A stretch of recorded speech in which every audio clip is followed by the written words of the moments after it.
Salve, galerinha linda, maravilhosa, misteriosa do YouTube, tudo bem com vocês? Eu sou Bruno Oliveira, sejam todos muito bem-vindos ao canal Mistérios do Tempo. E antes de começar a introdução desse vídeo, gente, deixa eu falar aqui para vocês que duas inscritas aqui do canal, tá bom? Fizeram aniversário agora nesse mês, a Leila, dia 22, e a Ione no dia 28. Então, meus parabéns para vocês, um feliz aniversário já um pouco atrasado. Mas está valendo de coração, tá? Um grande abraço para vocês, em meu nome e em nome do Vlad também. Mas não fiquem com ciúme, quem não fez aniversário também sinta-se abraçado por nós, porque vocês são muito importantes aqui para o canal. E hoje nós vamos trazer um tema que vocês gostam bastante, que eu sei, eu também, que é casas assombradas. E essa casa que eu vou falar para vocês hoje, gente, ela não é simplesmente assombrada, ela é catalogada, documentada realmente como uma casa assombrada. Ela tem proprietários, tá? Não é uma casa abandonada, mas nem mesmo esses proprietários que não têm o nome divulgado, nem eles conseguiram ficar nessa residência durante muito tempo. E vocês vão entender por quê, quais foram os motivos deles e até hoje essa casa na hora de ser vendida, tá? Tem uma lei nos Estados Unidos, enfim, mas nessa casa principalmente ela tem um detalhe bastante peculiar que é tem que ser dita ao novo futuro comprador que ela é uma casa assombrada, porque senão, se não falar nada e a pessoa comprar, o contrato ele é desfeito, a pessoa perde inclusive aquilo que pagou, mas também tem o direito de não pagar mais o que deve, tá? Se não foi comprada totalmente à vista, tá bom, gente? Então é uma história bem interessante. Eu espero que vocês gostem. Deixa o like aqui para mim também se gostar, se não gostar também deixa o dislike, não tem problema. O importante é vocês interagirem com a gente, tá bom? Para quem gosta de castelos assombrados e nem tão assombrados assim, eu peço que conheçam o nosso outro canal no YouTube chamado Castelos do Tempo. Agora, recado dado, vamos logo para essa história. Vlad, solta a vinheta. Obrigado!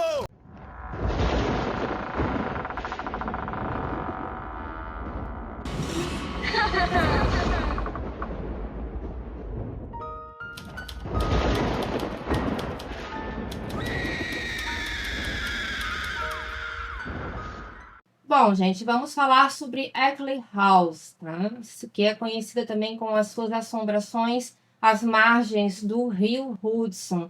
No final da década de 1960, uma imponente casa vitoriana, já desgastada pelo tempo, ela repousava solitária no alto de um penhasco com vista para o rio Hudson, nos Estados Unidos, como eu comentei com vocês. Ela foi erguida há mais de 70 anos antes. Na verdade, ninguém sabe o início da construção dessa casa, então ela pode ter muito mais tempo de vida do que a gente imagina.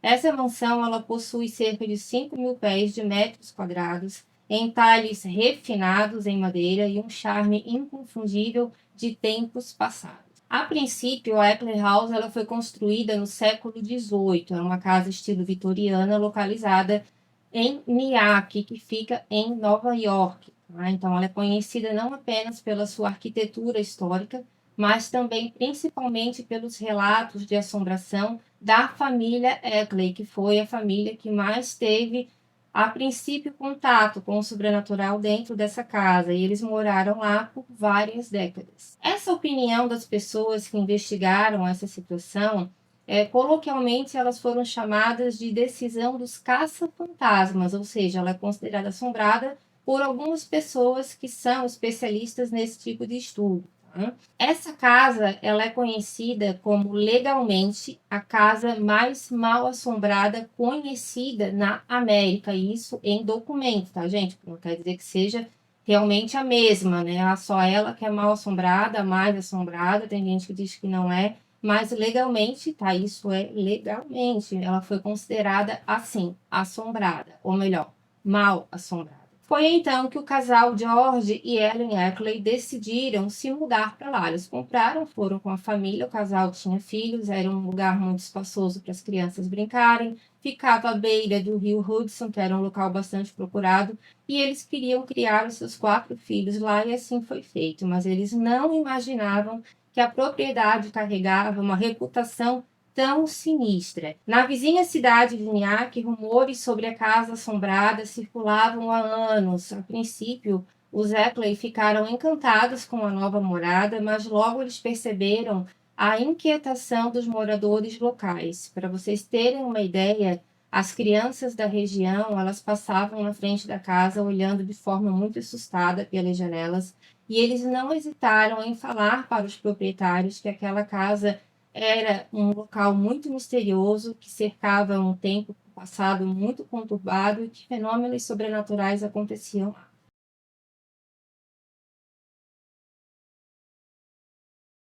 E não demorou muito para que George e a Ellen então se deparassem com esses fenômenos sobrenaturais. A casa logo revelou a sua inquietante presença através de passos fantasmagóricos, batidas inexplicáveis e portas que se fechavam e que abriam sozinhas também. Para o espanto deles, eles descobriram que não era apenas um espírito que ali residia, mas três. Um deles era um tenente da Marinha, não identificado da época da Revolução Americana, e um casal também do século XVIII ou do século XVII, tá? Então, Sir George e a Lady Margaret seriam o nome desse casal. Segundo Zackley, eventos inexplicáveis continuaram a ocorrer pelos 20 anos seguintes, incluindo o seguinte: os filhos e netos da Ellen, eles começaram a receber presentes muito enigmáticos, tá? Para não dizer estranhos, como anéis, louças, moedas e outras pequenas relíquias já bem antigas. No entanto, esses objetos eles sumiam misteriosamente, sem deixar vestígios. As crianças ganhavam esses presentes e na hora de chamar o pai e a mãe para ver esses presentes não estavam lá. Certa manhã, Cynthia, filha da Ellen, ela foi despertada pelo súbito e intenso tremor de sua cama. Para vocês terem uma ideia, que a cama dela começou a tremer tanto que ela chegou a cair. Um fenômeno que se repetiria quase todas as manhãs dali em diante. Mas, curiosamente, essa atividade ela cessou apenas quando a Cynthia se dirigiu aos espíritos e informou que ela estava de férias de primavera e que ela desejava descansar. Então, ela teve esse contato praticamente imediato e, segundo ela comentou, isso foi suficiente para os fenômenos pararem. Em outra ocasião, Sir George ele surgiu sentado no ar, observando a Ellen enquanto ela pintava o teto da sala de estar. Não George, marido dela, o espírito, tá? Que eles têm o mesmo nome. Ele parecia satisfeito com a cor que ela tinha escolhido. Anos mais tarde, o noivo da Cynthia, um homem chamado Mark, ele teve um encontro inesperado também com o além nessa casa. Ao despertar, ele deparou-se com Lady Margaret inclinada sobre ele, fitando o rosto dele enquanto ele dormia e ele ficou sem reação. Após 10 anos convivendo com os espíritos, a Ellen resolveu compartilhar essas experiências que ela teve, experiências sobrenaturais, junto com a sua família. Entre os anos de 1977 e 1989, ela enviou seus relatos para o Reader's Digest, que era o jornal local, pelo menos 3 vezes, gente, por mês. Ela mandava 3 relatos para lá. Pouco tempo depois da sua primeira publicação, infelizmente, seu esposo ele sofreu um ataque cardíaco. Infelizmente, ele faleceu. No início da década de 1990, Ellen decidiu colocar a casa à venda e o comprador, Jeffrey Stambovsky, ele concordou em adquiri-la por $650 mil, fazendo um pagamento inicial de $32.500. Vindo da movimentada Nova York, ele desconhecia completamente a fama peculiar da propriedade, ou seja, não foi falado para ele que a casa era assombrada. Ellen não contou esse pequeno detalhe para ele. Embora Ellen demonstrasse certo orgulho dos seus visitantes do além, ela nunca mencionou a presença desses espíritos ao futuro proprietário e nem a outras pessoas que tinham interesse na casa. Ao descobrir as histórias de assombrações, o Stambovsky ele decidiu processar a Ellen e a sua corretora por omissão fraudulenta, buscando anular o contrato de compra da casa.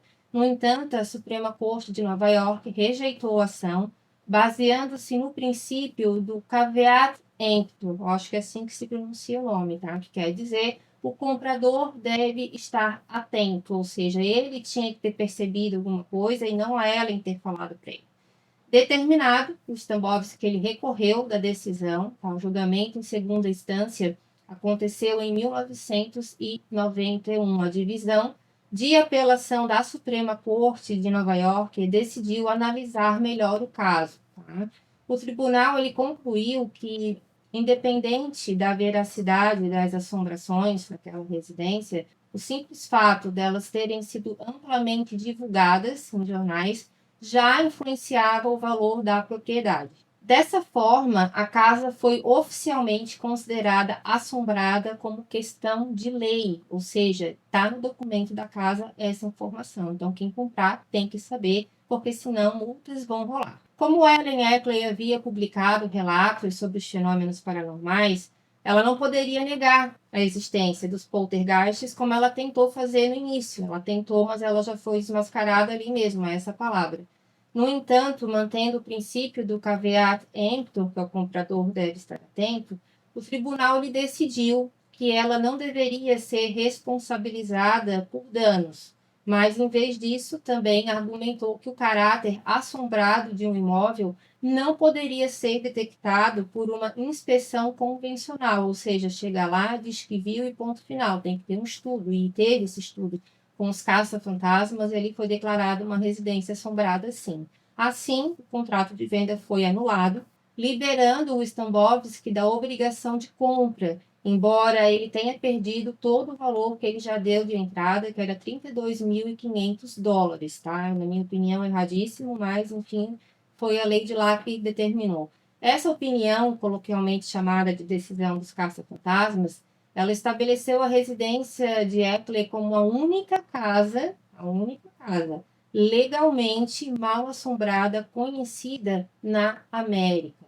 Como eu falei para vocês, hoje ela tem novos proprietários, mas eles não têm os nomes mencionados, eles não querem aparecer, mas pessoas falam que eles tentaram morar lá, mas não ficaram muito tempo e tiveram que sair por causa dos fenômenos. Não há registros históricos confirmados de mortes dentro da Eckley House, mas a família Eckley ela acreditava que a casa era assombrada por espíritos de antigos moradores da região que haviam falecido lá. A Ellen Eckley ela relatou que os fantasmas pareciam ser de uma época anterior ao século XX, século XVII, mais ou menos, XVIII, e descreveu experiências como aparições de figuras coloniais britânicas, tá? Então, objetos se moviam sozinhos, e até mesmo interações amigáveis com os espíritos, essa família também passou. No entanto, não há uma documentação oficial indicando que alguém realmente tenha sofrido alguma coisa naquela propriedade, que teve algum tipo de guerrilha por ali. Não se tem notícia, mas muitas pessoas vizinhas dessa residência falam que, na verdade, há sim pessoas enterradas ali, tanto como antigos moradores, quanto outras pessoas que também ninguém tem ideia de quem sejam, que poderiam ter feito, mas alguma coisa existe naquela casa. E provavelmente tem a ver com os primeiros moradores, já que essa questão da construção da casa ela é um pouco divergente. Em algumas documentações, ela está como século XVII e algumas como século XVIII. Então, se você tiver alguma informação referente a essa casa, o que pode ter acontecido, deixe aqui para mim no comentário. E se você também não souber, mas tiver uma opinião formada a respeito, eu quero que vocês também coloquem aqui para mim, porque a opinião de vocês é muito importante, tá bom, gente? Eu quero fazer um pedido também para quem puder se tornar membro do canal, isso ajuda muito o nosso trabalho. Também peço que vocês entrem no nosso grupo de WhatsApp, porque por lá você será notificado por nós quando sai vídeo novo e se puder também compre os nossos e-books que estão à venda, tá bom, gente? Eu vou deixar tudo isso na descrição para vocês, tá certo? Um beijo muito grande para vocês, obrigada pela companhia e até a próxima história. Tchau, tchau.